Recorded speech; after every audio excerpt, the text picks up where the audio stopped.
การบ้านอายเคยมาไปน้อลาคนงามสุดแดนสยามเมืองน้ำดำนำว่า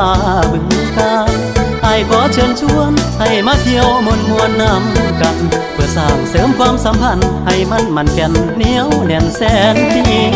เป็นการบ้านอายจังหวัดไม่อยากให้คนงามแวะมาเยี่ยมยามเมืองความงามแดนดินที่นี้ผู้งัวผู้สิงน้องกุดจิ้งงามหลายวัดทำสีทนทานีน้ำตกเจ็ดสีสวยเกินบรรยายย่ำเข้าพรรษาอายสิพาเที่ยวงานแข่งเรือ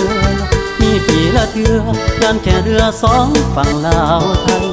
แล้วจังไปลองแค่อยู่น้องเลยให้เย็นใจแก่งตาหงบึงคงลงกะสิพาไปพูดทอกบอกเลยว่าอายสิพาน้อง